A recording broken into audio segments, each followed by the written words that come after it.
So why need index tables? The basic answer is to speed up access. If you look at a traditional database table is typically rows and columns of data. So this is the order number. This is an example of a sales order table. Sales order header table to be precise. And then we have created date, when the order was created. And then we have a column for who created this data. And then so on and so forth. This is the VBAK table. Now, let's say an order has been created. Order number 1 created on 0101 such and such a date, and then somebody has created it, user 1. Now, once data is being written to this table, most of the time it's read operations. Okay, pull up order number 1. Pull up all orders created on the 1st of January by user 1. Pull up all debit memos, which is a type of an order created by this user on this date, right? If you take one such query, say a very simple query, how does the DB read the record? Typical without indices. So when you look at the grid like this is like a grid, right? How it's defined in Excel, rows and columns of data. That's how we tend to visualize it. And when you go to SE16, that's how SAP shows it to us. That's a visual representation. But inside the system, they are all stored sequentially. This is the first record. This is the second record. This is the third record. In memory, they are stored like that, adjacent to one another. So if you fire a query saying, I need all orders created by user 1, assuming indexes are not there, it goes step by step, reads each of these records. So it goes here. Reads this record and sees who the user is. Is it user 1? No, this is user 2. Okay, skip this record. Go to the next. Read this record. What is the user? User 1. Okay, make a note of this. And then go to the next one. Read this. Who is the user? User 1, or probably not user 1. Skip this record. Without indices, this is how data is being retrieved from a database table. It's all not rows and columns. Inside memory, they're all sequential, one after the other.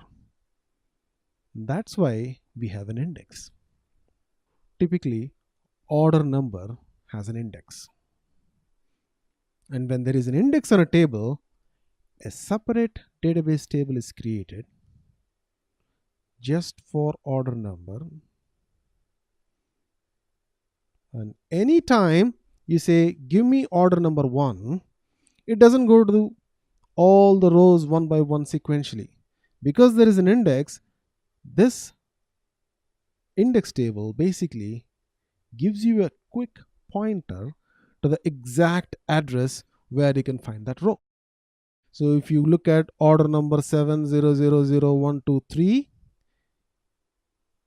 this points to the address where exactly that row is located.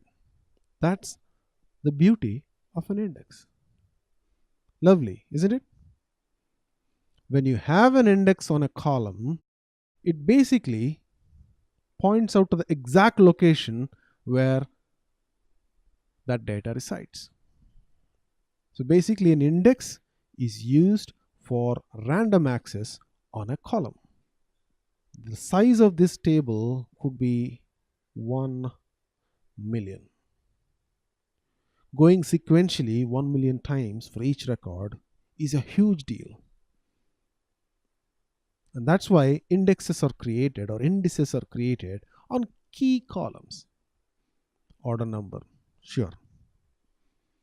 You don't want to do it on creation date, right? Date is a range always. So typically you don't do it. Maybe order type, not even order type. maybe user, something like that. Indices are created on key columns that are accessed randomly most of the time. Now, why don't you create indices on all columns? Creating an index is easy. It just creates one more table. But updating an index is an expensive operation because every time you create a new record, for example, a new record is created, order number 7,000 or 7,021. A new order has come in. You update this row along with updating the index. Okay, 7,021, and this points out to some row in the memory. So that's an additional operation that has to be performed every time this table is updated.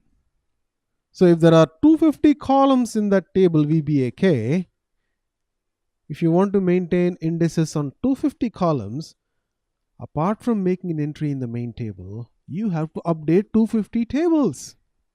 That's crazy, isn't it? So you only maintain indices on key columns, most important ones that are accessed randomly most of the time.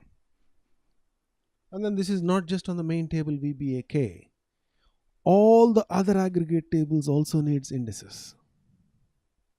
So basically, because of these aggregate tables, it results in a huge database size, and the larger the database, the larger the indexes or indices as well.